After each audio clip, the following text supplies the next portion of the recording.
Pemirsa, pola belajar jarak jauh dengan memanfaatkan teknologi menjadi cara pondok pesantren dan madrasah di Indonesia untuk tetap melaksanakan kegiatan belajar mengajar di tengah pandemi corona. Meski dilakukan dari rumah, namun ternyata metode pengajaran ini tetap bisa berjalan efektif untuk para siswa dan juga santri.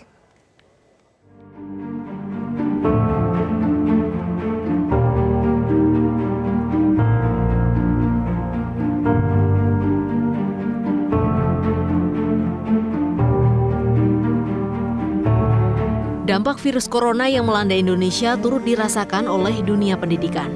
Di tengah penyebaran wabah virus corona, kegiatan pembelajaran di beberapa pondok pesantren dan madrasah di Indonesia masih terus berjalan dengan menerapkan sekolah digital kepada para santrinya.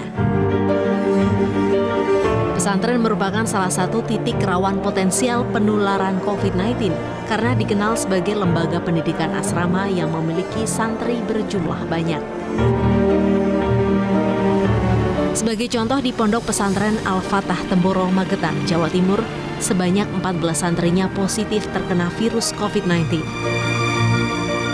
Model pembelajaran online menjadi solusi agar santri bisa tetap belajar dimanapun, termasuk dari rumah tanpa harus berada di ponpes.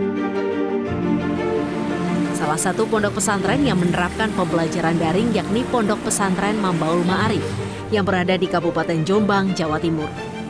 Dengan memakai metode daring, para santri diwajibkan untuk tetap berada di rumah untuk bisa menyerap ilmu dari para kiai. Tak hanya belajar ilmu hadis dan fikih, metode daring juga dilakukan untuk belajar tadarus Al-Quran. Seluruh santri diwajibkan mengikuti pembelajaran melalui video streaming di media sosial yang sudah disiapkan. Ada virus COVID-19, jadi para santri diliburkan, jadi kalau mau mengaji bisa via online yang disediakan di YouTube atau Facebook atau di Instagram di masing-masing pondok pesantren. Jadi kalau misalnya pondoknya libur tapi ngajinya tetap berjalan. Pengasuh Pondok Pesantren Mambaul Ma'arif mengaku kebijakan belajar di rumah menjadi satu-satunya cara agar pembelajaran bisa tetap dilakukan.